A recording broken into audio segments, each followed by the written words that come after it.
네, 안녕하십니까. 네, 동작이 안 된다는 에어컨 PCB 기판을 보내주셨네요. 네, 고객님께서 뜯어보니까 휴즈가 나가서 휴즈를 갈아 끼니까 또 나가더라. 휴즈는 이쪽에 있습니다. 네, 유리가 는 휴즈나 또는 실리콘 휴즈로 이렇게 되어져 있는데요. 그래서 휴즈를 잘 구해서 다시 한번 꽂아 보니까 또 터지길래 네, 자세히 봤더니 네, 부품이 좀 탄 자리가 있답니다. 이렇게 좀 살짝 좀 당겨서 봐보시면 여기 있는 부품이 네, 우리가 보통 이야기하기로 지붕이 날아갔다 이런 표현들 하는데 이 부품이 좀 아이시라 그러죠. 저게 좀 타가지고 날아가서 없어져서 동작을 안 하는 것 같다고 저렇게 탄 것도 고칠 수 있냐고 더운 여름에 에어컨 갈기는 뭐하니까 좀 고쳐달라고 보내주신 겁니다.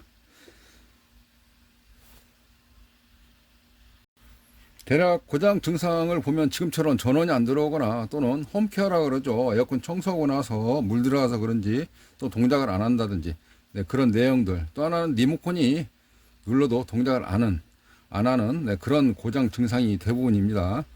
네, 이 제품은 전원이 안 들어오는 고장이고요. 저는 잠시 좀 살펴가면서 수리 집중하도록 하겠습니다.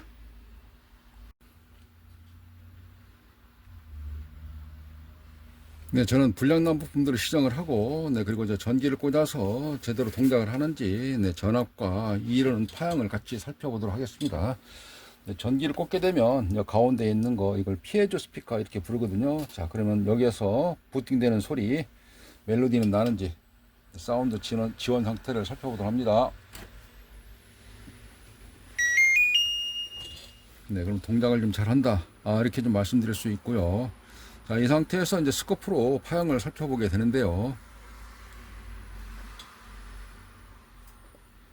잘 보이시죠? 이렇게 놔도 네, 그대로 하겠습니다.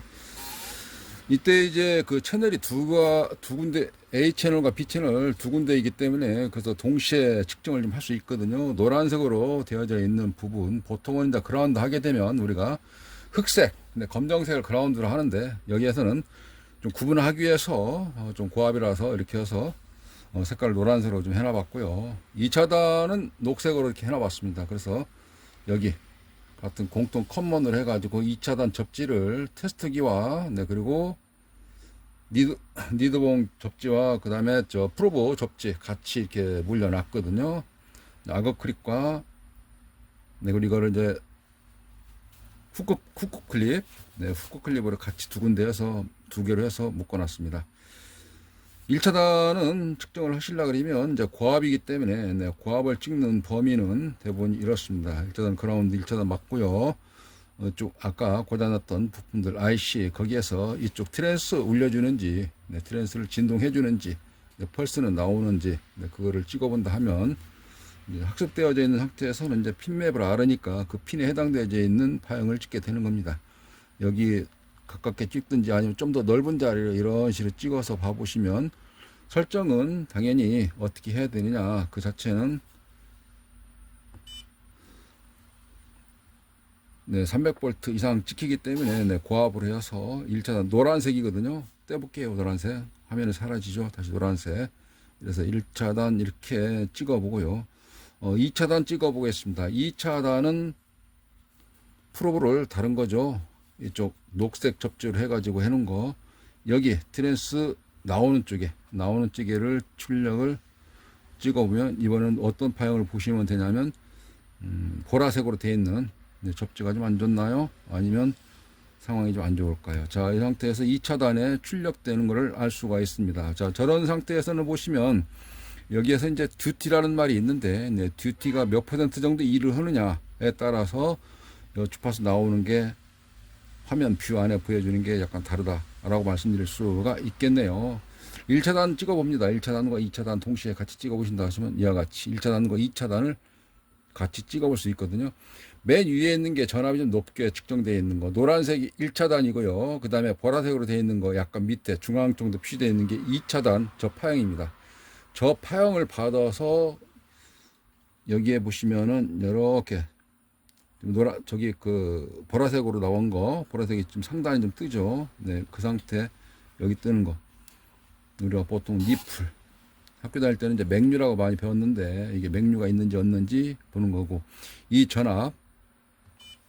전압을 받아서 이거는 몇 볼트냐면은 전압이 테스터기로 같이 찍어 볼게요. 여기에 표시가 되는데 이거를 여기 되면 이렇게 13.69V 파형을 같이 찍어 보면 파형도 같이 볼 수가 있습니다.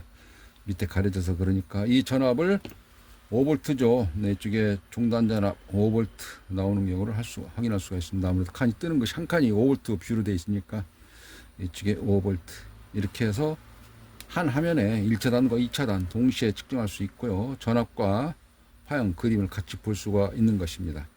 이거를 좀 더 크게 본다 하면 테스트기 볼트메타로 전환을 시켜놓고 이렇게 해서 찍어보게 되면 전압이 4.99V. 이 전압을 어디서 봤냐? 여기에서 봤습니다. 이 전압은 어디에서 트랜스 건너뛰어서 그거를 직류로 바꿔가지고 교류를 직류로 바꿔서 13.69를 다시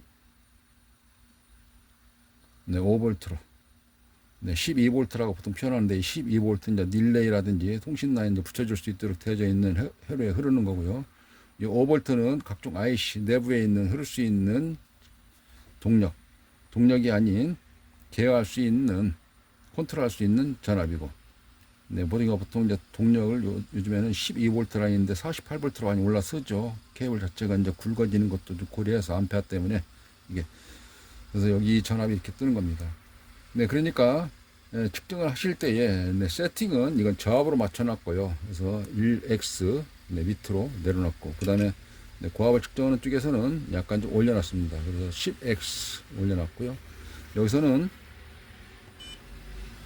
여기 보시면 이제 여기에 곱하기 100으로 되어 있는데 여기서 이거를 곱하기 1, 10 써 있는 걸 한 번씩 누를 때마다 1X, 10X, 100X 이렇게 해서 한 칸당 그거를 축소해서 볼 수 있다. 우리말로 줌 또는 컴퓨터에서는 화일로 와서는 압축한다. 뭐 이렇게 좀 표현할 수 있겠네요. 그래서 1차단을 찍어 보신다면 1차단 접지는 1차단 접지를 해야 되고 1차단은 여기 파형이 나오는 자리를 이렇게 찍어 보시고 그 다음에 2차단은 또 2차단 트랜스 건너편 바깥쪽 찍어 보시면 이렇게 해서 1차단과 2차단 동시에 일을 잘 하는지 알 수가 있는 것입니다. 저 파형이 1차단 들어가는 것과 2차단 나오는 게 파형이 틀렸다. 그럼 왜곡됐다 그렇습니다. 트랜스가 좀 이상 있는 거. 트랜스가 제대로 일을 못 한다. 트랜스에서 들어갈 때 예를 들어서 1이 들어가면 1이 나와야 되는데 그게 제대로 안 된다는 거죠. 이게 이제 권선 대비해서 N1분 N2 니꼬로 V1분의 V2에서 높이지만 좀 조절해서 나온 거기 때문에 이렇게 해서 볼 수가 있다는 것입니다. 숫자는 밑에 헬스 그 자체는 써 있고요. 헬스는 여기 보시면 이제 밑에 여기서 이렇게 봤을 때 프리퀀시 영어로 이렇게 써져 있는데 F 이렇게 시작되는 거 주파수가 여기에 써있게 되겠습니다. 듀티도 그 위에 표시가 되어 있고요. 이거를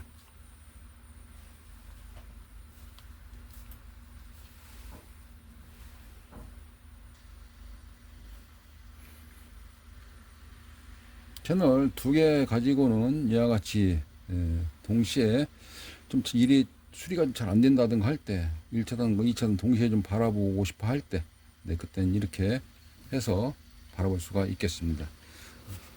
2채널이라 그러죠. 1채널과 2채널 합쳐서 볼 수 있기도 하는데 지금 따로 합쳐서 보는 게 아니라 지금 따로따로 보는 겁니다. 엔드 AD 더하기가 아니라 따로따로 1차단 파형이 노란색, 2차단 파형이 보라색. 좀 잘 됐습니다. 이때 이제 끄게 되면 콘덴서 값이 방전돼야 되는 시간이 좀 걸립니다. 끄고 그리고 릴레이가 떨어지는 소리가 딱 소리 나거든요. 조용하면 있어 볼게요.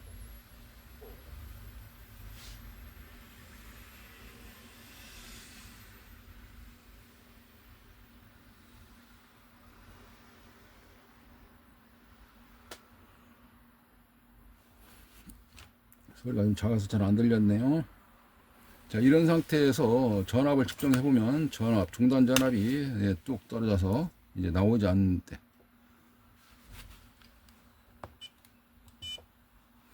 중단 전압이 움직이지 일을 해줄 만큼 못 됐을 때 이때가 이제 릴레이 떨어지는 상태고요. 이때 다시 전원을 하게 되면 리셋된 상태로 해서 재부팅 되면서 띠롱 소리가 나게 됩니다. 다시 한번 꽂아 볼게요.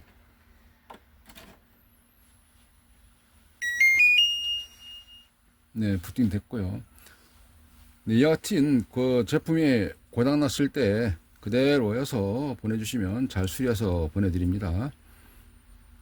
이때 휴즈 좀 높은 거 꽂으시게 되면 도로는 또 전기가 흐르면서 나머지 약한 부분들을 좀 더 치고 손상을 입힐 수가 있습니다. 그래서 휴즈는 나간 이유가 있을 때 그거를 해소하고, 그리고 휴즈를 꽂게 되면 휴즈는 떨어지지 않고 지금처럼 동작을 할 수가 있습니다. 고장난 제품 보내실 때는 안 되는 내용, 네, 그 다음에 택배 송장에 보시면 연락처가 별표로 되어 있는 게 많이 있기 때문에 연락처 같이 메모 좀 하셔서 안에다가 넣어서 보내주시기 바라겠습니다. 포장 튼튼하게 안전하게 해서 보내주시고요. 감사합니다.